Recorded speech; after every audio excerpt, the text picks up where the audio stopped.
So yeah, let me jump in. We've got a bit of a slide deck here to walk through what we're going to be talking about today. We'll say welcome to everybody who's joined us. And just so you know, we've got a few things happening throughout the show today. We're going to have some questions coming up periodically, so be sure to look at those within the Crowdcast app, and you'll get some information about how everybody else is doing live events right now. And use that chat, and our moderators will push those questions up to us. So at the end of the chat today, we'll have a quick Q&A, and we'll talk through any of your questions that you have about events. Perfect. So just a short introduction. I'm George Birchall, and I'm with the marketing group at Epiphan, and we also have Dave Kirk, who is our VP of marketing at Epiphan. And we're going to walk you through today. So our brief agenda, we'll go through this quick. We're going to talk a little bit about why virtual events are the new reality. We probably don't really need to explain it too much because it's pretty obvious. Yep. Then we'll talk about how to host a virtual event, so the sort of workflow from end to end, so you can get up quickly running to take that event that you had maybe planned to do in person and move it online. We'll try to give you everything you need to consider so you don't screw up and you cover all the bases there. Then we'll bring in our special guests to talk about what it's really like to do a live event and how to take it to the next level. And then we'll have our questions at the end. So Dave, why don't we just jump right into the how, because I think people understand the why virtual events are the new reality. Yeah, we all understand that. So I think a lot of the elements for hosting a virtual event, at least at the beginning, the planning stages aren't that different from a regular event. So you need to plan out your content, right? You need to have something clear. You don't want it to be generally too broad. You want to give people a very good idea of what is it you're going to be speaking about. Why would they be interested in that topic? So if you make it too broad, sometimes people just don't latch on because they think, wow, this is too general. So it's good to define a very clear topic and be concise about that. Obviously, you've got to figure out when you're going to put on this event and put all of the content together. So if you are having guests on the show like we are today, that takes a little bit of preparation. And then just being able to bring in some visuals and prepare your material so that you're really ready to go. You want it to look prepared and polished. So take the time to do that. You would do that with any event, whether it's virtual or a regular live event with people in the room. But even more so in this case, because you really are depending entirely on those visuals are going to mean a lot more than they would in a real person. Absolutely. Absolutely. Yeah. Everything you're conveying is only, what you can get across on camera. So you really have to make sure those are sharp and that they're to the point. So creating and sharing an agenda is a great way to do it, right? So you really want to give people an idea of what it is you're going to talk about and why they might be interested. And the last point there, don't do it alone. I think really what we're talking about here is it does take a fair amount of energy to put one of these things together well. And if you try to do it one person doing everything, it's a big job and it's really difficult to do it well if it's one person. You will come off as the mad professor. Do everything. Yeah, a little bit. And something's going to be boiling over somewhere. So having people like we have on the back end, we have Cameron producing this, and we have writers helping to come up with the content. And you and I, our jobs are really easy. We just show up and get to talk about all this great material that's been prepared.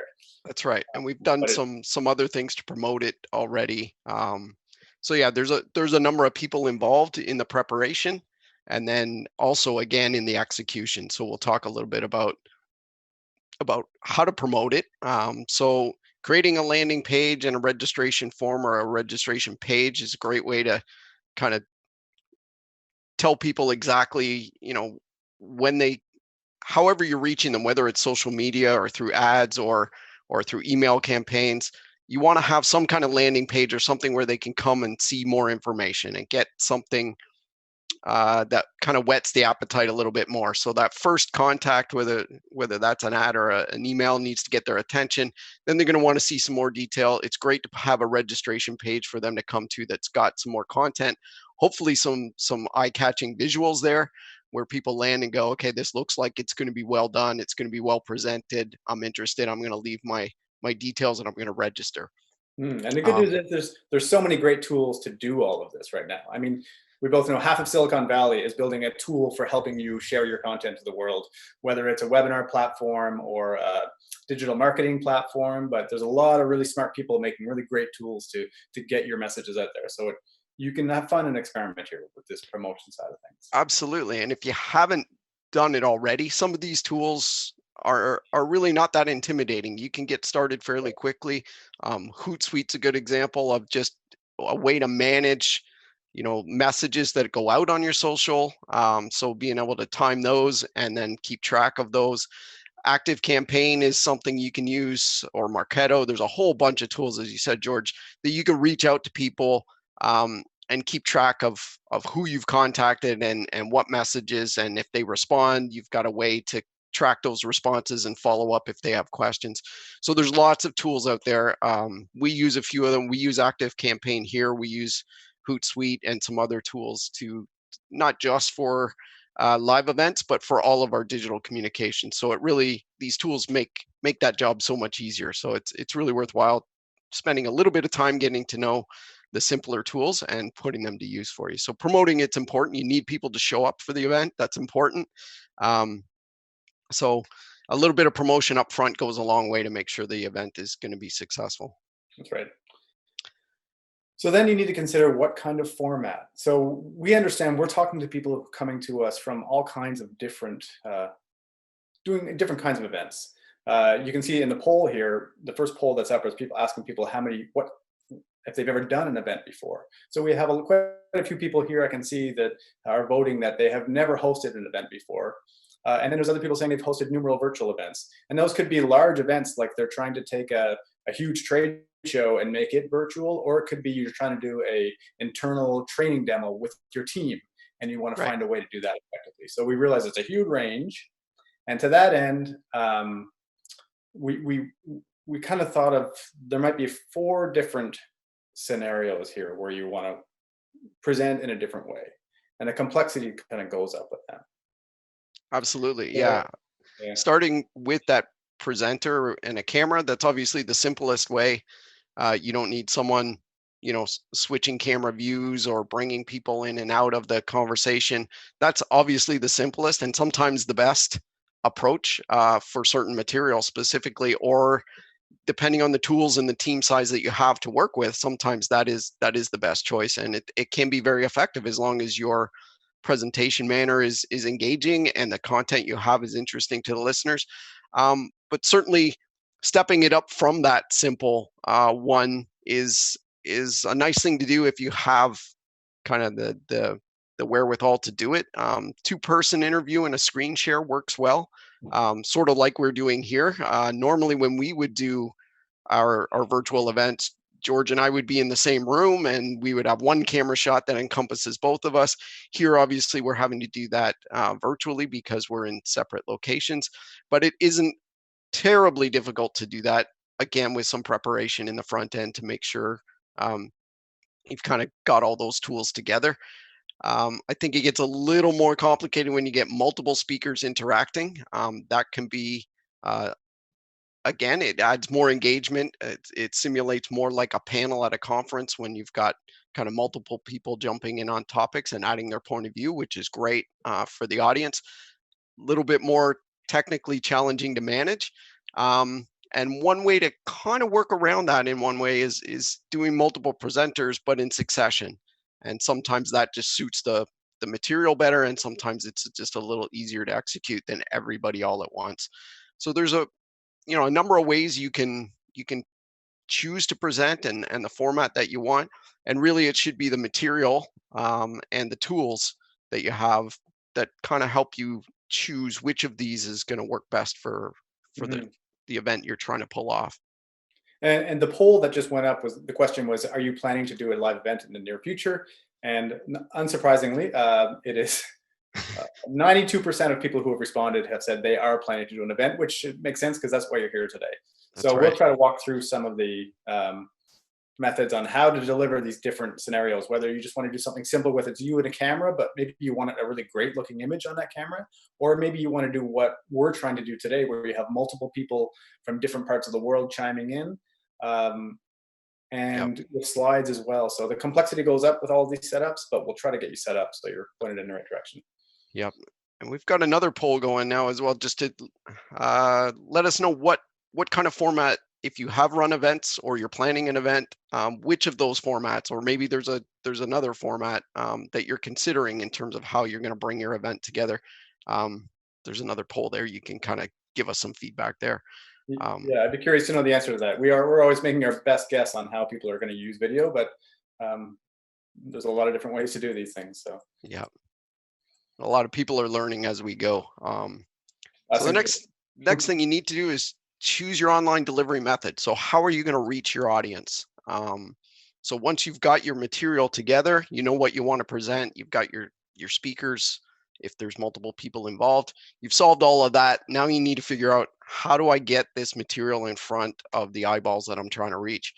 And there are multiple choices, multiple platforms. So you really need to think a little bit about how you want to reach those people. And we've highlighted 3 kind of major categories here of platforms that you could use. So conferencing software is a good one, and it's a fairly easy one and very ubiquitous. So you can find Zoom or Microsoft Teams or Skype or that kind of thing.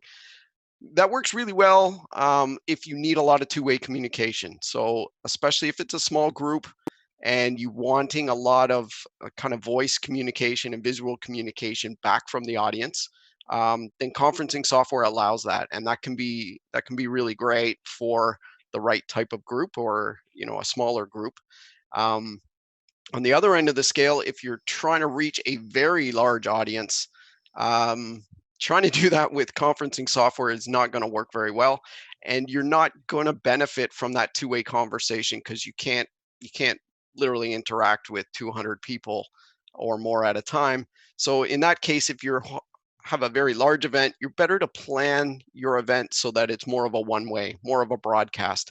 And for that, Sorry, George. One of the things I've seen they get around that, because these live streaming platforms, they don't have as great engagement tools. For example, we're doing polling and interactivity right now because we're using a tool that supports that. But there's lots of side tools that allow you to bring that interactivity into a live stream, like slide.io.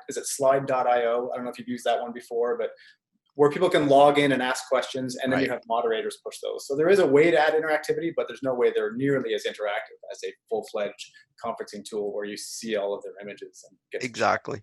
Yep. And the virtual platforms, virtual event platforms that we've got as our third category, kind of integrate some of that. And that's what we're using today. We're on Crowdcast. And one of the reasons we're using Crowdcast is because it has the ability to inject polls and ask questions and interact with the audience outside of the core material as well. And we really wanted to add that into our presentation today. So Crowdcast offered that. As George said, there are other ways to bring that in. You can have chats on the side. If you're using something more like a traditional CDN, you can add kind of tools and bolt them on the side. But the nice thing about the virtual event platforms is they do integrate that right from the start. And so that makes that a little bit easier, and kind of wholly contained. It's a little bit easier to manage than multiple platforms. Mm-hmm. So then you have to decide, what are the most important values you have for your event? Is it about interactivity, in which case you might go with a conferencing application, but you might be too big for a conferencing application. If you're trying to talk to thousands of people, it's probably not going to be a solution for you. Another big consideration would be, how important is the quality of the video that you're presenting? Are you comfortable with just, for example, I'm using a webcam built into my computer today, and it looks okay, but I might like to get a more professional cinema camera or an SLR, or I might want to set up in a stage environment where the camera tracks me around the room. So if you want to get those higher video quality, you're probably going to have to use some kind of live streaming application. Because conferencing software typically, maybe you could speak to this a little bit, Dave, how it handles video. It's not going to give it the same quality as a live streaming application. No, it's not, and it's really meant for conferencing, where it's completely just a talking head, and today that's what we have. So it's not bad for this kind of application. It's why we chose it. But for a lot of material, it's not going to be the quality that you want, and particularly on the audio, because the audio in those conferencing applications is really geared towards voice. And so if it's a music presentation, or if there's more Sure. going on the audio side than just one person speaking at a time, those conferencing tools may not be the best choice. And then when you need a little bit more control and you need codecs that are going to be friendly to that kind of audio, CDNs and other things are a better choice than a voice conferencing call. Right. And I guess the same goes with the bells and whistles that you might want. When you want to up your level of production and have titling and overlays and transitions and pre-recorded video segments, all of these things are going to lean more towards a live streaming application as opposed to a conferencing application. Exactly. The last one, of course, as we mentioned, how many viewers. If it's a conferencing application, you're going to have limitations there in terms of how many people can tune in at the same time. Yeah, and it goes hand in hand. As the viewers go up, you can't interact with those viewers in the same way that you can in a small group. Mm-hmm. And so it's kind of a natural progression. As your viewership goes up, you need to change the way you present, because you can't interact with them in the same way anyway. So choosing a tool that kind of caters to that larger audience will drop some of the functionality that you probably can't really make decent use out of with such a large group anyway. Mm-hmm. So just a reminder to everybody, put your questions in the chat. We'll be sure to get to those at the end of the presentation. And we'll see if they're pertinent to the conversation we're having. I'm going to try to keep my eye open and watch those, but we'll make sure we address them towards the end. So then we get into the more technical part of this discussion, which is, okay, I know what I want to do. I know how many people I'm trying to reach and what kind of production I want. What do I do? How do I get that set up? So we're going to go pretty quickly through this, I'm afraid, because there's a lot of detail to cover, and we want to get to our guests who are in the field doing this today. Absolutely. So we'll walk through a sort of a basic and an intermediate and an advanced setup, and you can ask your questions. So this first one, what are we looking at here, Dave? So this is pretty much the quickest way to do it, right? If you've got a laptop and it's already got a webcam built in, it's already got a microphone built in, and you just want to really quickly get out there, that's the easiest way, right? So everybody pretty much knows how to do this already for the most part, right? Yeah, most people would have some experience with this already, and it's very mobile, right? It's very quick to set up, so it has its advantages. And so as a basic setup, just a laptop, being able to either open a browser or an app to stream directly to something like YouTube, or using Zoom as we are today, while we're using Zoom on the front end and Crowdcast on the back end. These tools are very quick and easy to get up and running, and they're a great choice as a basic setup. Sometimes you want to take it a little bit further. As George mentioned, getting a professional camera and being able to change, the angle of that camera, where that camera sits and how it's pointing at you. If you're using your laptop or your computer for, part of the presentation itself, then it really limits where that camera can be, because you're using your computer at the same time. Getting that camera away from the computer and then bringing it into the computer through an external capture card is a great way to up the quality of the image, but also be able to place that camera where you want in the room to either take out things in the background that you don't want, so you get the framing that you want, or just to get a much better quality image and better white balance and these kind of things. So getting the camera off the camera. Oh, sorry, David, I didn't mean to cut you off. That's all right. The one thing this slide doesn't really go into is what you said earlier, is and having a better audio input as well. Here, you could do a capture card or a better camera could conceivably allow you to do that too. Or Absolutely. You might a mic or something like that as well. Exactly. Yeah. So, yeah, we often think about video when we're thinking about these virtual conferences, but audio is I would say even more important than the video in terms of the quality. So you really need to take care of the audio as well. Mm-hmm. And then, if you want to go above, kind of, now you've got a decent image and you've got some good audio quality, kind of the next thing, if you want to take it to another level, is to add in some interactivity, do some switching, between the materials and the presenter or multiple presenters. And a lot of times you can use a laptop for that and add in, multiple cameras and microphones and things, but that tends to get a little bit messy. And so it can be done, but there are tools built directly for that. And some of the advantage of these tools is recording things like ISOs, so your individual images. So later, if you want to offer it as VOD, maybe you want to do some quick editing, or you want to make a shorter version of it for marketing material.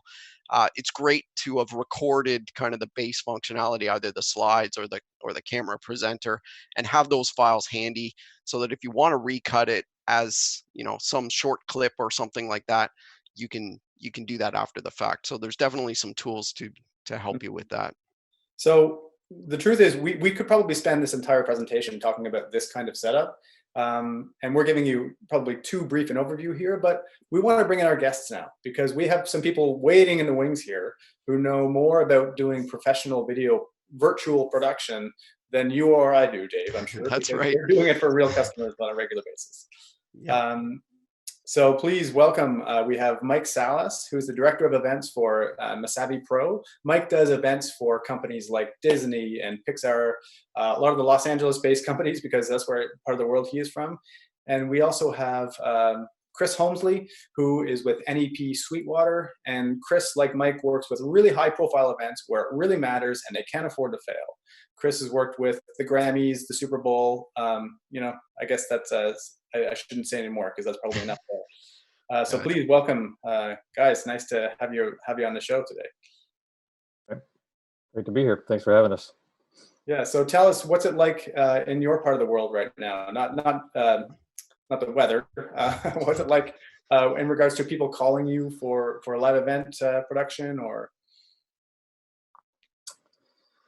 Well, yeah, it's certainly everybody's top topic at the moment. I think, you know, everyone started to see the writing on the wall a couple of weeks ago, when pretty much every sporting event on the planet was canceled.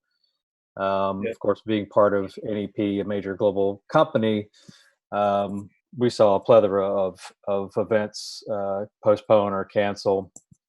You know, a lot of festival work obviously being postponed, you know, to a wait and see sort of scenario. And then for us specifically, a lot of our live event and broadcast partners have parked most of their projects for the moment. And so what are they looking to do in lieu of those live events? Are some of them looking to move those events to an online virtual environment? Yeah, exactly. So a variety of clients, because we do corporate work. So we have a lot of companies that are potentially thinking about how to repurpose product launches, talking about, you know, a lot of the networks would be preparing right now to do their announcements for what's going to be premiering in the fall, and doing a lot of their upfront sales efforts. Right. And we even have a couple of clients who are sports-oriented clients who we're working with to try to figure out ways to virtualize competitions. So, Oh, interesting. Yeah. What kind of sport? I'm just curious. What kind of sport can you do in this 2 meter apart world that we all live in now? Right. Well, one thing that's been interesting was to have seen NASCAR actually take a turn and leverage a long-running esports platform so that they can have their pro racers actually sort of have a digital competition with each other still. Sure. And then there's some others, you know, there's a lot of entities who are involved in, as right now would be training and preliminary rounds for qualifying for the Olympics.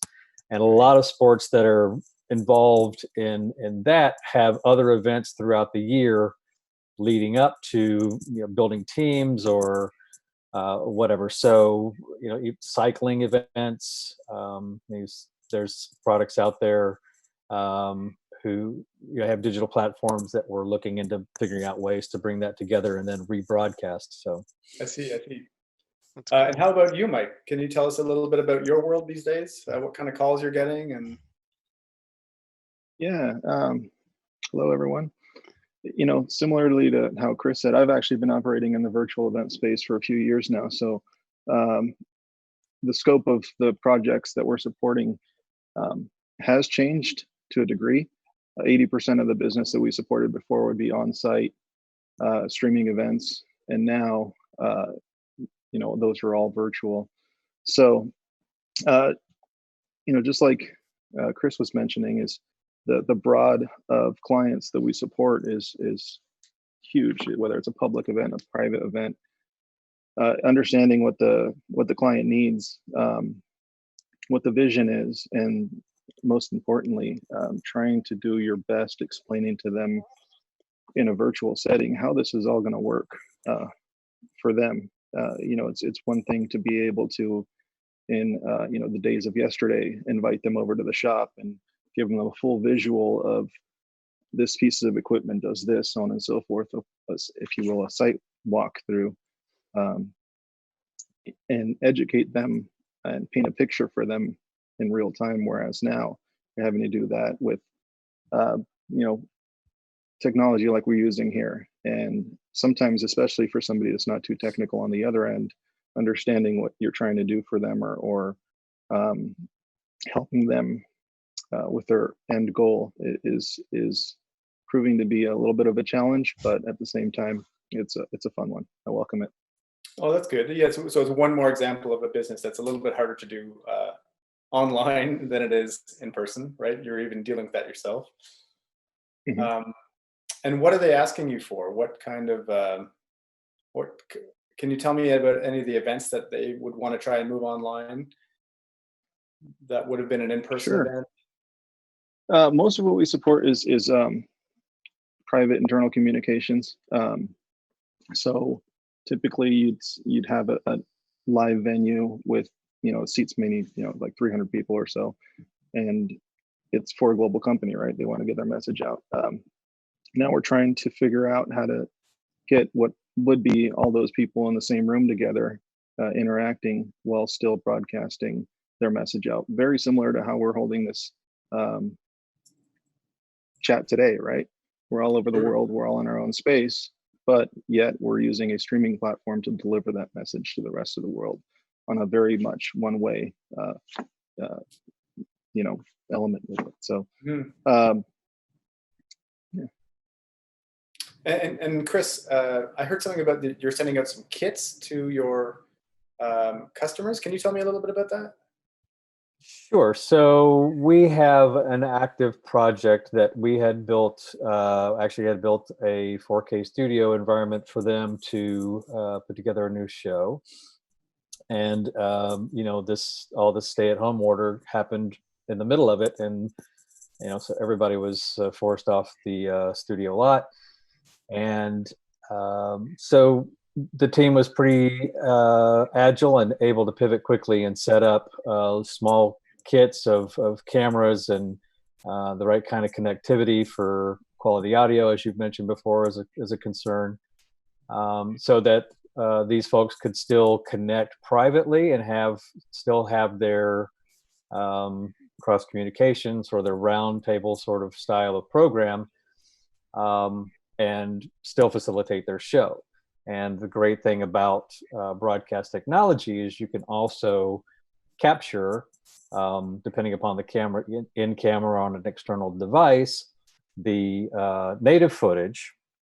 And then, because we're all quite accustomed to having editors work in their own private space anyway, those files can be shipped off-site to an editor for graphics producers, for final sound mix and sweetening and all of that sort of thing can still happen for post-production use if you need it, like you were referring to video on demand. So are they doing a live version as well? And then they they keep the high quality recordings and then remix them later for a more polished version? Is that right? So the show is recorded and posted anyway, just like you would for, it happens to be for one of these streaming companies that does content. So those things are always produced and then banked. So even if you film live, you still have the flexibility to go back and clean up and make edits afterwards if you need to. Mm-hmm.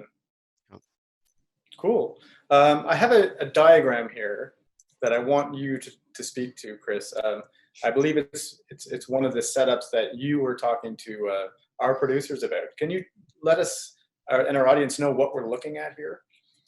Sure. There's a couple of concepts at work, and like many people in this space, we've had to make light year leaps with the pressure of where we are collectively. So this is sort of a simple kind of starting point for explaining how you can still use dynamic elements to create an interesting program. And as you guys have gone through all the various tiers of consideration leading up, this idea is based on you could still have professional cameras and a setup. We even have 3, I think, here in LA, in Chicago, Atlanta, and we're working on New York of creating small sets made with LED walls so that you could actually still have some kind of custom backdrop, without having to rent a ballroom or a convention center, but you could still have something that had some interesting visuals to it. Sure. Or to do visual set extensions, which we do as well. So you could have professional cameras and audio equipment with your main host presenter, and then you can also include other speakers, as you said. They're the either sequential speakers or the interacting speakers. And our idea would be, if we're trying to match what we would consider to be traditional broadcast, we would want to have all of those hosts and guests able to speak at the same time.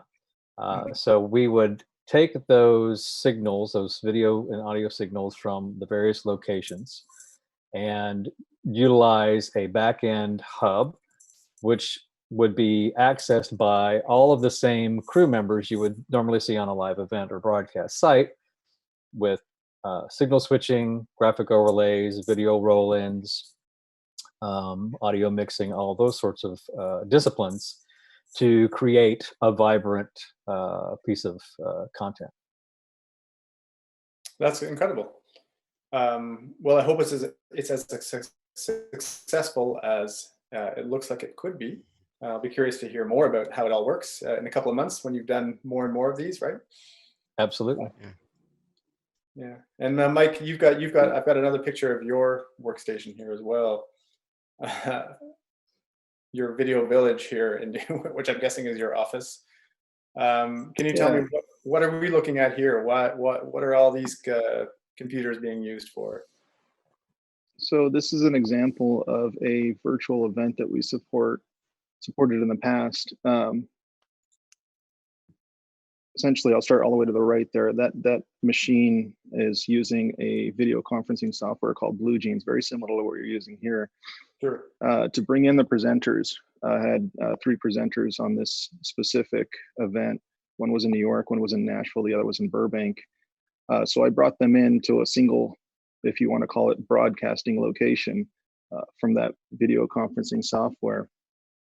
And then I tricked the computer into thinking that my webcam was the computer on the left feed, which was their presentation, essentially their confidence monitor, right? So they knew what slide they were talking to. I was driving their content locally in the room, if you will, and feeding it to the pearls and streaming it to the rest of the world. So like Dave mentioned earlier, these video conferencing software solutions are great for speaking head, voice. They take things like video playback or high frame rate things, and just the quality is not as good. The audio drops out because that's not what they're designed for. So in this scenario, like I said, I drove the presentation, which had embedded video and pre-rolls, post-rolls, and whatnot locally, and fed it back to them, and they spoke to it throughout their presentation, and it was recorded for VOD after the fact. So you're controlling the slide deck, or are you mimicking are they controlling it on their end and you just copy it? Is that how that works? No, typically the presenter will say next slide. It's all preference, really. In this one specifically, the presenter was saying next slide. Okay. Prior to this, there's an hour setup of us discussing, talking through how it's going to work, whether they activate their camera on their end, then I see them on that computer, and they essentially wave their hand to, say next slide without actually physically saying it. Right. So it's all preference there, whether they want to allude to the fact that they're presenting remotely, or they want it to look more like they're there in person. Sure. Well, I can tell you a little bit about our setup here today, because we're in a similar place right now where we're all trying to share our video to one low latency portal. We're using Zoom for that, but then we actually want to be able to live stream it to a larger audience. So Cameron, who is our wizard behind the scenes, has set up everything that we're working with today, which has all of us here joining a Zoom meeting. And then we are using Epiphan Pearl 2 to crop. If you can imagine, a cropping tool like you have in Photoshop or anything else, crops each of our pictures out of Zoom, and then he's built layouts here. So you see this 4-up layout that we're all in here.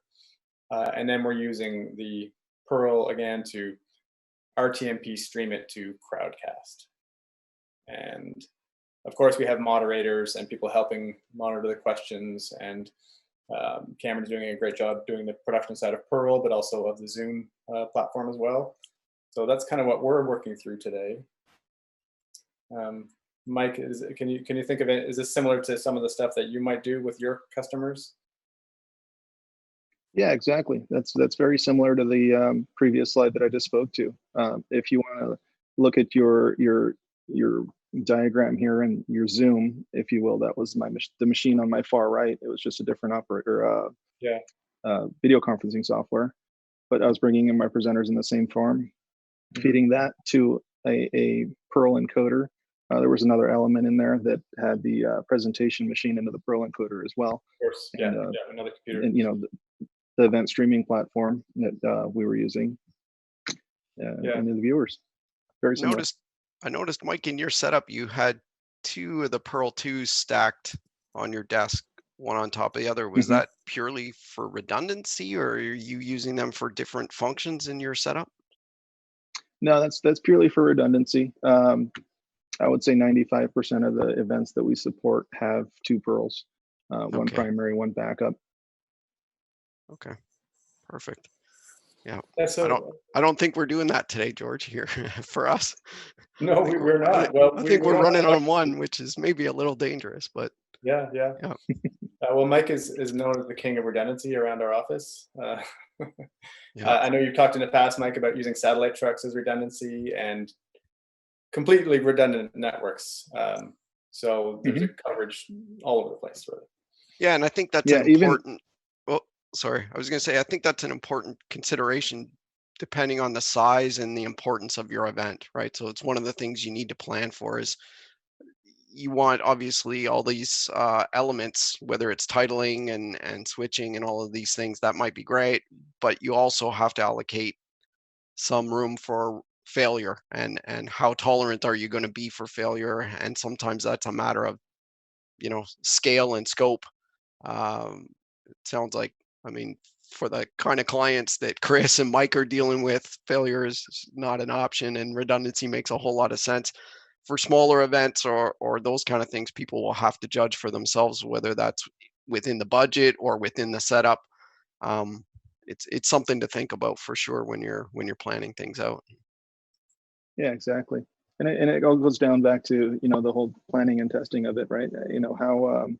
How solid of a production do you want? What kind of risk are you willing to take? Right. What type of limitations are you up against? If you're using, a software encoder versus a hardware encoder, what type of computing power do you need for what you're trying to pull off? Are you trying to hit many sources, stream entry points? Are you trying to hit many servers? Or are you just doing one?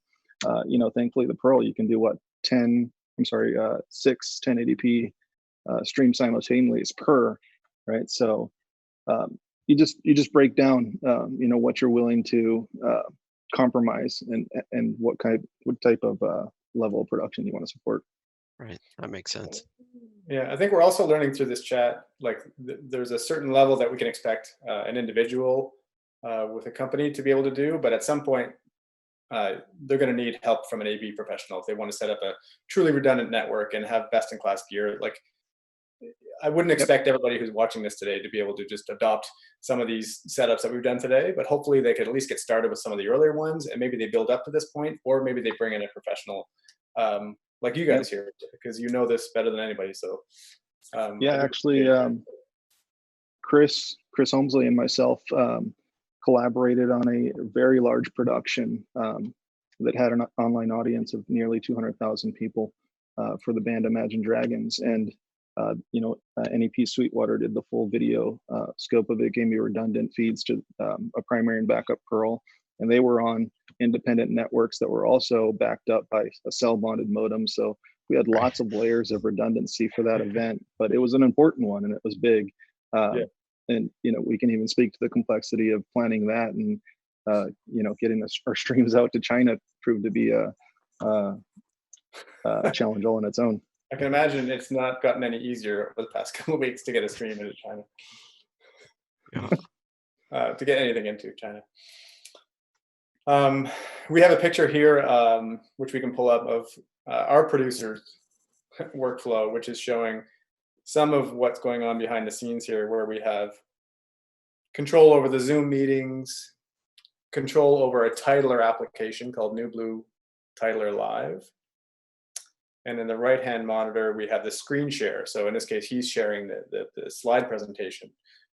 And of course, controlling all the switching as well. So all the different layouts that we're seeing throughout this webinar. So there's quite a bit that goes on behind the scenes for a production like this, just to give our audience a little glimpse. So then we want to talk a little bit about some of the other bells and whistles that you might want to have in a production, and you guys can weigh in on this for me, about like inserting pre-recorded segments. As you mentioned, you want to play some live video during a production, and that can add additional load to your system that's already being taxed with all kinds of other video applications going on. Images and branding and titling and overlays, all of these things add a little bit more complexity, but also more production value. So I'll be curious to see what everybody watching on Crowdcast thinks of that. If people are thinking about things like titling and overlays at this point, or if they're really just thinking about, I need to get communicating with my people. So let's see what we have here. We want to talk a little bit, of course, about Perl 2 and Perl Mini. So that's what's driving this presentation today. It's what Epiphan Video is known for. We create an all-in-one production studio. Mike Salas, of course, you're very familiar with it. I know it's a big part of your kit there. And so if people are looking for a quick way to get rolling with a live production, it wouldn't hurt to take a look at how our Perl systems can help you make that a little simpler. And what I really want to do now is open it up to the floor for questions. I know we have some people talking. Oh, actually, sorry, I jumped the gun on that. We have one more section to walk through. Sorry, everybody. Called Running Your Event. So, Chris or Mike, maybe one of you guys can talk to these slides. This will be in your wheelhouse. What do you tell people to get started when to not screw up? Oh, right. Well, I think as a few points have come up across this conversation is it all starts with what your expectations are, and what your experience level is in putting together events in the first place. So you still have all of your standard elements to really consider outside of destination management. So since you're eliminating travel, venue rental and hotel deals and all that sort of thing, and local transfers kind of go off the table, but you have to reassess your bandwidth for how you're going to deliver your message in a quality way. So every prep list and consideration for logistics, content, scripting, guest agreements, whatever you might need to, from the ground get-go, figuring out the right calendar date and all those sorts of things, whether it's internal or external, so public or private. But yeah, once you get to the date of being ready to go, you want to make sure that you've had time to have some preliminary testing. It's, a little bit of behind the scenes of what we did today. We were all online together, quite a while before this live stream actually started, to make sure we were all connected. And that really is, you know, what you want to do to make sure you're ready to, when you hit go at the top of your hour or whenever you begin, that everything's gonna work. Yeah, just to add to that, Chris, I mean, don't just test day of, right? Because then you're up against a wall to when your event actually starts. You know, we all connected last week just to make sure that we were good for today. And we still connected an hour early just to make sure that everything was good. So, and we're all professionals in this space.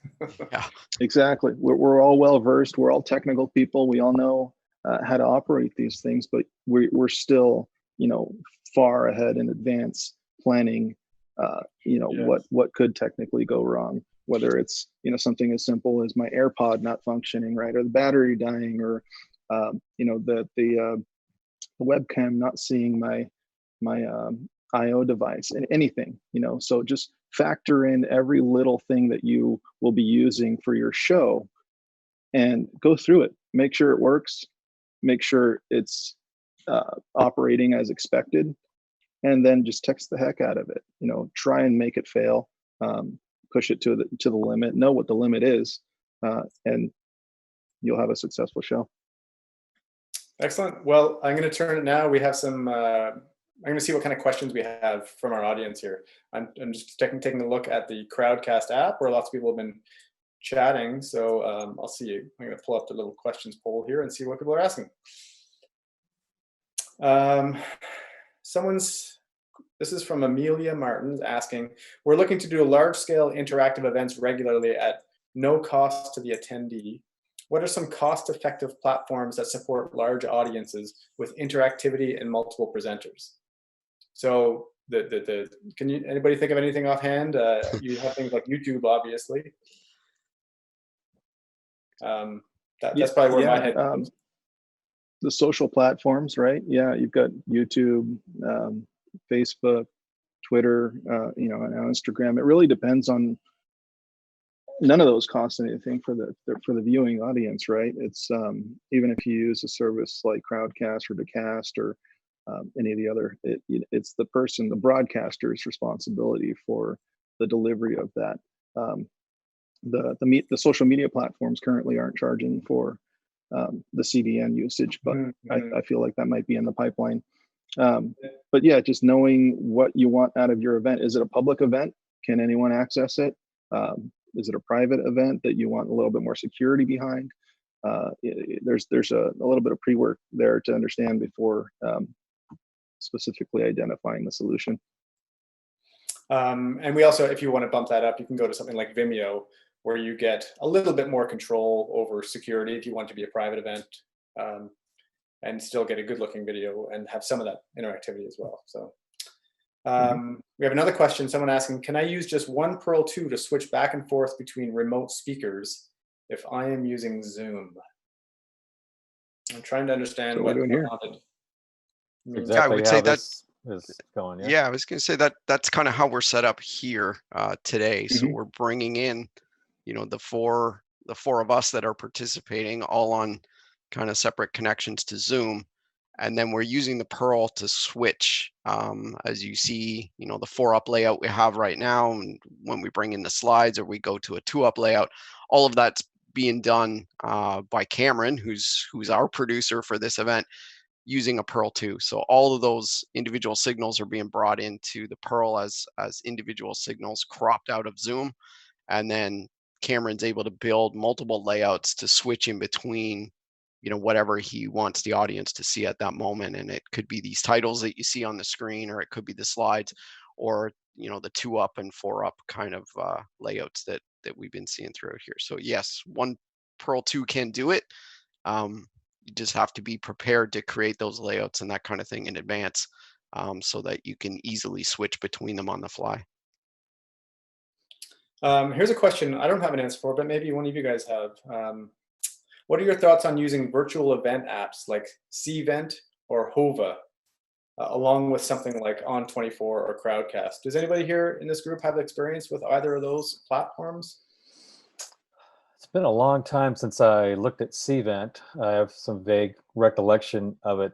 I think if there's a tool that you're familiar with and comfortable with, there's probably a way to leverage it to integrate into what's available now. I don't know what those specific platforms offer in terms of the sort of collective viewing. I'd have to do some research, but there are, as I've found, and probably anybody else who's been, Googling this topic, is there are a lot of providers out there. You mentioned Vimeo does have a provision. You can use Blue Jeans. I've internally at NEP, we use a platform called InXpo, INXPO. Their media site. There's a lot of ways to go about crafting a platform, an online platform for what you need. Thank you, Chris, for that. Sorry, it caught me all flustered here trying to read 37 questions. We have another question here about someone asking if they can incorporate NDI with your gear for higher end PTZ cameras, computer feeds, etc. Well, I know I can speak to Pearl. Pearl will accept NDI feeds. For those people who don't know what NDI is, it's a network-based protocol for moving video around to different places. Is NDI part of your world, Mike or Chris? Yeah, I've used it with the Pearl on a breakout room, a virtual breakout room. Essentially, the space that we were in wasn't large enough for the audience size, so we had another Pearl that saw the feed of the Pearl that was in the room as an NDI source, and we put that up in a screen in that room as an overflow room. We haven't used it so much as to bring in NDI cameras, but it's no different. I know today we're using it in this production for the titles. So when you see the titles coming across the screen, the little names and things, we happen to be using NDI for that on our Pearl today. And that's, I would say, in our studio, that's most often what we're using NDI for. But I think going forward, we'll see more NDI capable cameras, and we might see more deployment of that. Just have to see going forward. There's a question here from Mike. It says, Mike, on a larger scale broadcast, what kind of recording device do you recommend that can be dumped to USB without editing? Dumped to USB without editing. So,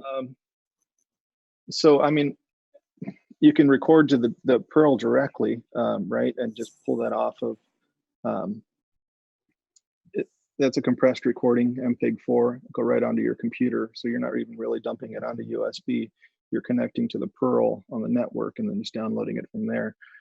Another thing, if you want an uncompressed format, is use like a Blackmagic Hyperdeck. You record directly to an SSD drive that then you can use like a SATA to USB 3 connection right to the computer. You know, it depends on the level of quality of recording you're wanting. If you're wanting uncompressed versus compressed, there's also Sound Devices makes great recording devices, uncompressed ProRes recording devices that also use SSDs that you just use an adapter cable to pull it off. So nice. Right. Yeah, most of our location-based recording, if we're recording, typically we would record what would be called a line cut. So with a switcher selecting cameras and whatnot, so that you would have, you have a program feed. And then we typically also ISO record the direct feed of each camera on the show. And those go to, largely we use devices made by Aja, a couple other companies, and they all have removable drives. So once the show is over, you pull the SSD out and you connect it to your camera and transfer. And depending upon the amount of time, you can either walk away with the drive or spend about anywhere from 20 minutes to an hour, depending upon the content, to dub it over. Yeah, and these can be costly pieces of equipment that we're referring to. If you're wanting something more budget based, that's very simple to use.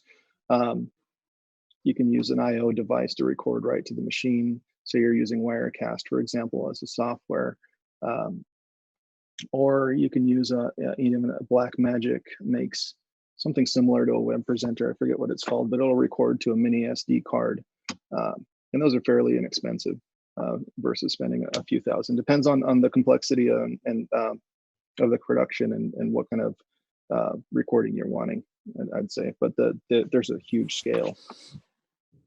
Mm-hmm. We have another question. Dave, maybe this is one you could answer. It's if you have a private event with paid attendance, is there any way to prevent other people from using the code? They say they have clients with proprietary information who are wary of virtual conferencing. So what kind of security measures would you see being helpful for that particular customer? Yeah, I think if you're using a singular code, that's always going to be kind of the downfall, right? Is if someone gets a hold of that code, or it gets, you know, placed on social media or something like that, and that's what we've seen over the last couple of weeks with the Zoom bombing going on, right? Is people they're promoting their event and they're putting the Zoom ID on some, you know, public forum for a particular audience, and then it's getting replicated outside of that audience. So I would recommend instead platforms that provide an individual registration link, so people, you know, will enter their email or something and they'll get a confirmation link in their email, and that gives them a specific link and it's tied to their email. I guess technically they could forward that on, but there should be something in the platform that keeps track of, you know, are multiple people using that same kind of key to get in. I'm not so familiar with, like, even on Crowdcast, for example, how easily you can restrict that.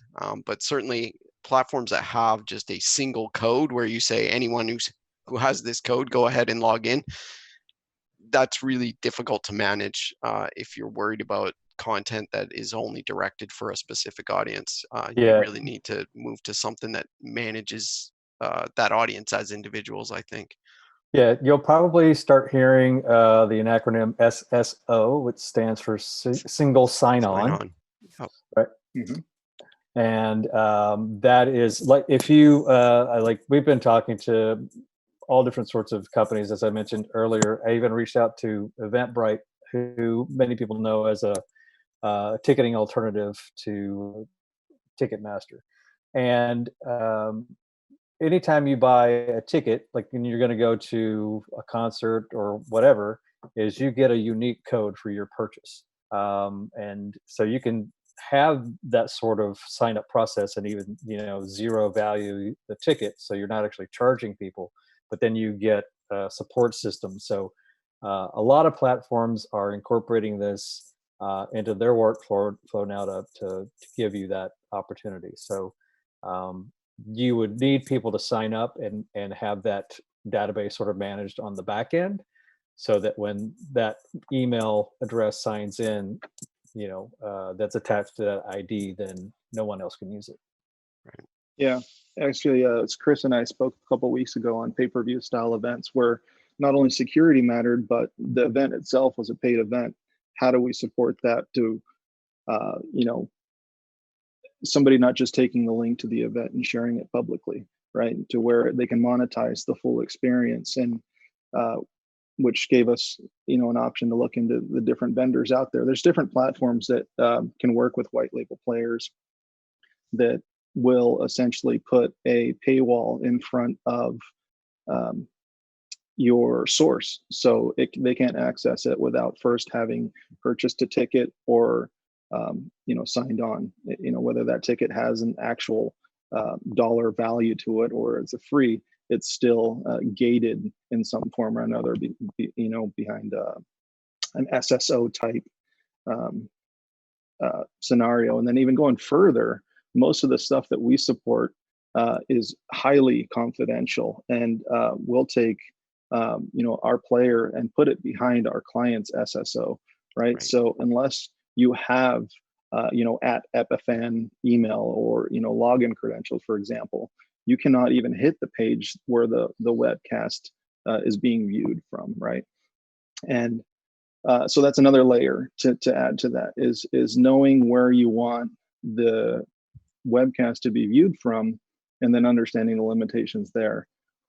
Is it a paid event? Is it a public event? If it's a private event, does the client have their own website that you can put a player behind that has, credential security? So there's a lot of ways around that, and you can even geo block. You can IP block if you're specifically wanting a highly confidential one-way stream to, say from East Coast to East Coast, and only made available to that single set of IPs, or whether you're within a VPN for that matter.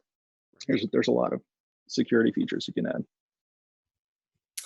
We have a couple of questions here about Zoom. Well, I'll answer one right away. Someone's asking how the slides are being advanced, and I can just let you know, Patrick, that it's just, I have a slide deck open on my computer here, and I have a mouse here, and I'm advancing the slides, and I'm feeding my slides. I'm sharing my screen to this Zoom presentation. Somebody else is asking, what's the best way to port a source into Zoom? Anybody want to jump up and recommend a good way to get an image into Zoom? Use a device like this. I know you guys make one. I apologize for not having one on hand. This is How dare you? web presenter. Essentially, it tricks the camera, or I'm sorry, the video software into thinking that it's a USB webcam. Sorry, my finger's backwards here. So it'll take a professional source like SDI, HDMI, so on and so forth, and then the computer sees that as a USB webcam. So that's one way. Yeah, we talk about this all the time. Just adding any kind of capture card. That's an example of a capture card, really, and it allows you to bring in any kind of camera image into Zoom. So it's a pretty quick way to if you want to get a better looking image into your presentations. That's an easy one. There's another question about Zoom here. Someone's asking. Sorry, I'm trying to navigate this thread of questions. Is there best practices to play video back into Zoom and Hangouts? No. Share your screen and play the video, basically. Yeah.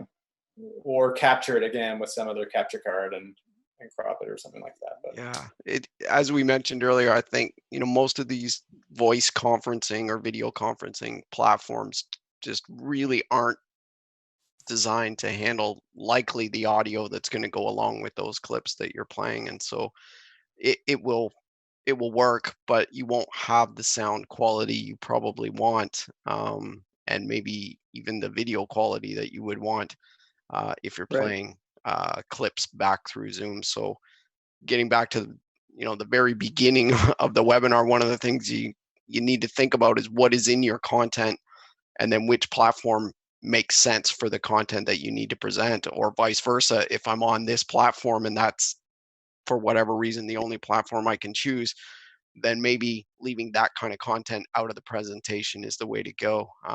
But yeah, sometimes those are hard choices, but unfortunately Zoom, Skype, those kind of platforms are more suited for voice conversation, not the audio that would typically go along with, say, a movie or any kind of video clip that you have. Right. It's best, like that diagram that we showed for my setup of that virtual event, it's best to drive the the video playback off of a completely separate device, and not use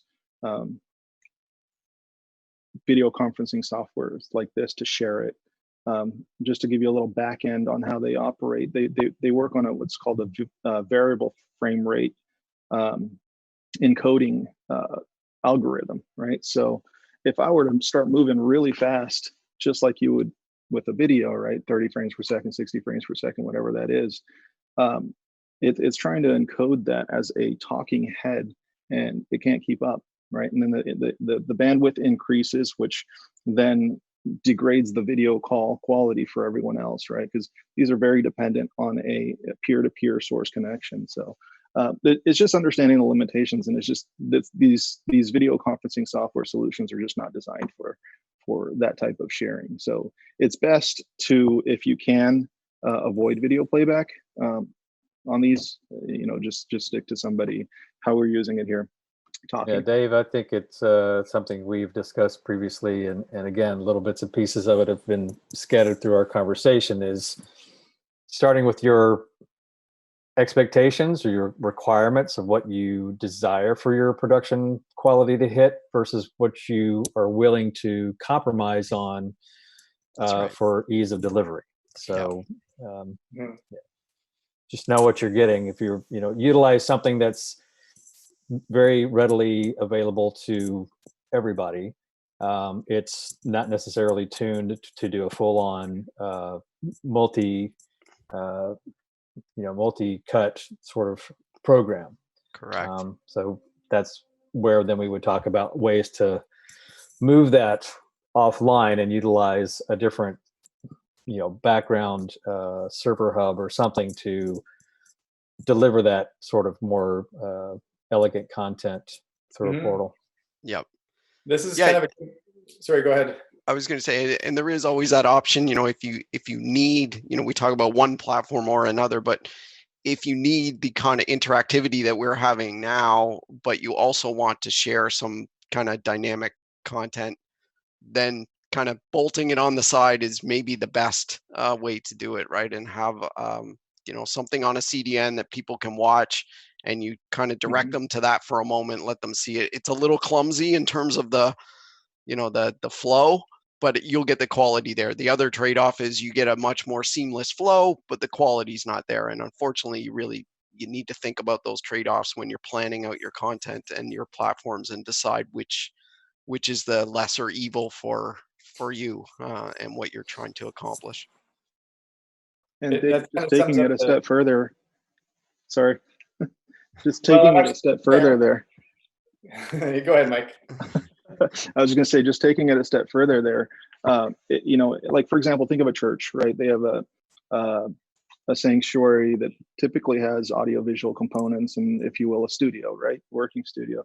We can ship out a pre-configured Perl encoder to them and then stream their event, which has a person talking, which has video playback, which has all those components in it, but the viewer is only very much one way. So, adding to what Dave said, if the two-way component isn't necessarily needed for everyone, then use just a live stream platform to deliver that message. Then the quality of your video will be much better, and the viewing experience will be great. This is kind of the theme of today's conversation. It seems like the people understanding where live streaming is going to work for them and where conferencing is going to work for them. And it could be that all of us in our near future are talking about those two under the same umbrella, and maybe they will get more married together, where people like you guys can produce these events and have that two-way conversation going, and at the same time the high-res live streaming as well. So this could be an interesting time for us to get through some of these